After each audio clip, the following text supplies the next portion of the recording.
வணக்கம். கன்னி ராசிக்கு இந்த 2025ஆம் ஆண்டு குரு பயிற்சி எப்படி இருக்குன்றது பார்ப்போம். 2025ஆம் ஆண்டு இந்த குரு பயிற்சி கன்னி ராசிக்கு 9ஆம் வீட்டிலிருந்து 10ஆம் வீட்டிற்கு குரு பயிற்சி அடைகிறார். அதாவது ரிஷபத்திலிருந்து மிதுனத்திற்கு 2ஆம் 2, 4, 6 இந்த 3 இடங்களையும் குரு பகவான் பார்வை செய்கிறார். 7ஆம் இடத்து சனி, கண்டக சனி அப்படின்னு சொன்னாலுமே குரு 10ஆம் இடத்துல இருக்குது அப்படின்னாலுமே சிக்கல்கள் தருவார் போவார் அப்படின்றதெல்லாம் அது சொல்லலாம். பட்டு குருவினுடைய பார்வைகள் 2ஆம் பார்வை, 4ஆம் பார்வை, 6ஆம் பார்வையாக இருக்கிறதுனால 2ஆம் இடத்தை பார்வை பண்ணுறதுனால தனலாபம் நல்ல தன உயர்வு கிடைக்கும். ஏன்னா தனஸ்தானம் இல்லைங்களா 2ஆம் இடம். குடும்பத்தில் ஒரு நல்ல இணக்கம் இருக்கும்.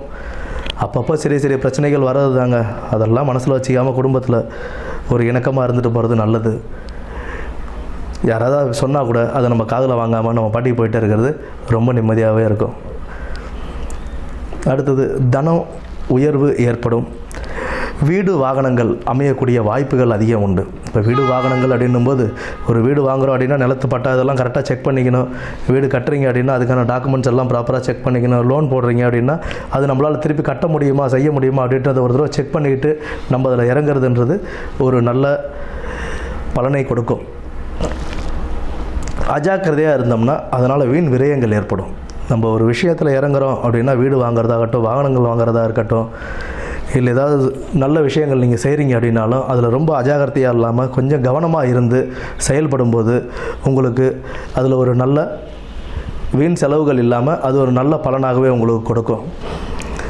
பொறுப்புடன் ரொம்ப பொறுப்போடு கவனமாக இருந்து செயல்பட்டால் நம்மளுடைய வேலைகளில் இருக்கிற நெருக்கடியிலிருந்தும் அதனால் வர கஷ்டங்கள்லேருந்து நம்ம கொஞ்சம் சமாளித்து வெளியில் வந்துடலாம்.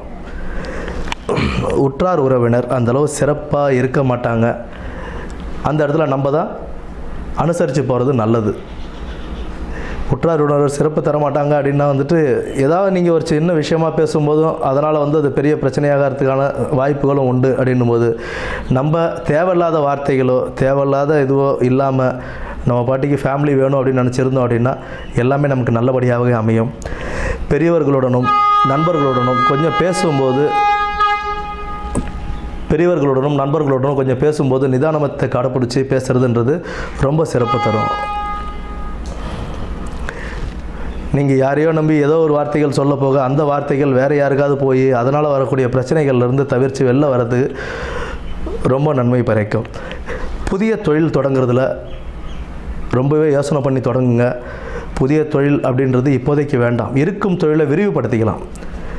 இப்போ ஏதாவது ஒரு தொழில் நீங்கள் செஞ்சுக்கிட்டு இருக்கீங்க அப்படின்னா அதை சார்ந்து அதே இடத்துல வேறு ஏதாவது நீங்கள் விரிவுபடுத்திக்கலாம். இப்போ ஏதாவது ஃபேன்சி ஸ்டோர் மாதிரி வச்சுருக்கீங்க, அந்த இடத்துல நான் பிரிண்டர் ஷாப் மாதிரி ஜெராக்ஸ் மிஷின் மாதிரி வச்சு ஜெராக்ஸ் கூட போட்டு தரேன் அப்படின்னா அது ஓகே, நோ ப்ராப்ளம். பட் நீங்கள் தனியாக ஒரு இடமா வாங்கி அந்த இடத்துல நான் புதுசாக ஆரம்பிக்க போகிறேன் அப்படின்னும்போது அதில் லாபங்கள் அவ்வளோ உடனே வருமா அப்படின்னா அதற்குண்டான வாய்ப்புகள் குறைவு. புதிய தொழில் தொடங்கும்போது பார்த்து செயல்படுவது மிக அவசியம். குறிப்பாக உடல் ஆரோக்கியத்தை ரொம்பவே பார்த்துக்கிறது ரொம்ப நல்லது. சத்தான உணவுகளை சாப்பிட்டு உடல் ஆரோக்கியத்தை பார்த்துக்கணும். தேவையில்லாத பழக்க வழக்கங்கள் இது எல்லாத்தையுமே நம்ம நிறுத்திட்டு உடல் ஆரோக்கியத்தில் கவனம் செலுத்தினோம்னா சற்றே கவனத்துடன் இருந்து நல்ல ஒரு வாழ்க்கையை குரு பகவான் அமைத்திட வாழ்த்துக்கள். நன்றி.